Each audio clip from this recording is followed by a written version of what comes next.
ఆదిలాబాద్ జిల్లాలో ఎంపీ గోడం నగేష్ పర్యటించారు. జిల్లాలో నూతనంగా నిర్మిస్తున్న సమీకృత జిల్లా కలెక్టరేట్ కార్యాలయ నిర్మాణ పనులను ఎంపీ గోడం నగేష్ ఎమ్మెల్యే పాయల్ శంకర్ తో కలిసి పరిశీలించారు. R&B అధికారులతో మాట్లాడి నిర్మాణ పనులపై ఆరా తీశారు. నిర్మాణ పనుల్లో నాణ్యత పాటించాలని సూచించారు. ఇక జిల్లాలో అసంపూర్తిగా ఉన్న నిర్మాణ పనులను త్వరగా పూర్తయ్యేలా ప్రభుత్వంపై ఒత్తిడి తీసుకొస్తామని పేర్కొన్నారు.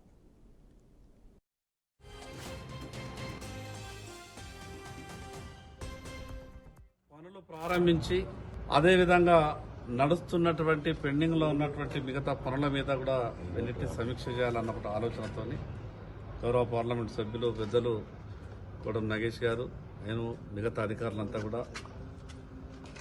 ఇంటిగ్రేటెడ్ కార్యాలయాల సముదాయం ఆదిలాబాద్లో దాదాపు 69 కోట్ల రూపాయలతో ఈ యొక్క పనులు ప్రారంభించి సంవత్సరం గడిచినా ఇంకా 25-30% పనులు కూడా ఇంకా పూర్తి కాలేదు.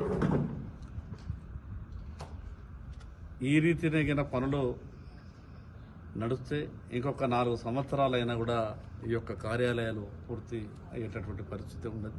రేపు రాబో శాసనసభ సమావేశాల్లో కూడా గతంలో మంజూరైనటువంటి పనులు ప్రారంభమై శంకుస్థాపనకు చేసి మరి మధ్యలోనే ఉన్నటువంటి అనేకమైనటువంటి బిల్డింగ్ వీటన్నిటి మీద కూడా రేపు ప్రభుత్వంతో చర్చించాలి, అదేవిధంగా అసెంబ్లీలో ప్రస్తావించాలన్నటువంటి ఆలోచనతోని ఈ యొక్క పెండింగ్ పనుల మీద సమీక్ష చేయడం జరిగింది.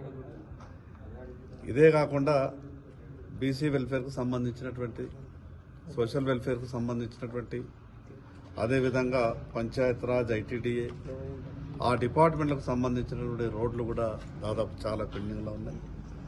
వీటన్నిటిని కూడా ప్రభుత్వం దృష్టికి తీసుకెళ్లి ఏ బిల్డింగ్లకు నిధుల ఇబ్బంది ఉంది, మిగతా ఆటంకాలు ఏమి ఉన్నాయి, మరి అధికారులతో ఒక ప్రత్యేకమైనటువంటి సమావేశం ఏర్పాటు చేసుకొని జిల్లాలో అసంపూర్తిగా ఉన్నటువంటి భవనాల యొక్క ప్రభుత్వ భవనాల యొక్క నిర్మాణాలు కానీ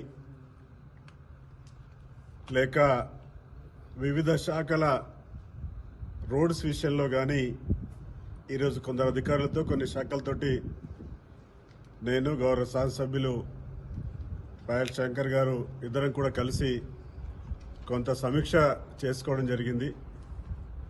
గత ప్రభుత్వంలో అనేకమైనటువంటి జీవోలు ఇచ్చి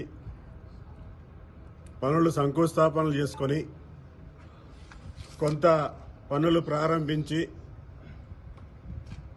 20%, 30%, కొన్ని 50%, 90% వరకు కూడా ఆయా డిపార్ట్మెంట్స్లలో పనులు జరిగినాయి.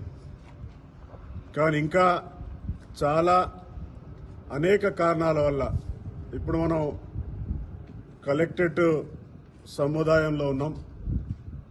చాలా శాఖలకు ఇదే పరిస్థితి ఉంది. దాన్ని ఏ విధంగా చేసుకోవాలనే ఉద్దేశంతో సమీక్ష జరుపుకొని రాష్ట్ర ప్రభుత్వం పైన పనులు చేసినటువంటి జరగవలసినటువంటి వాటిని జరిపించే విధంగా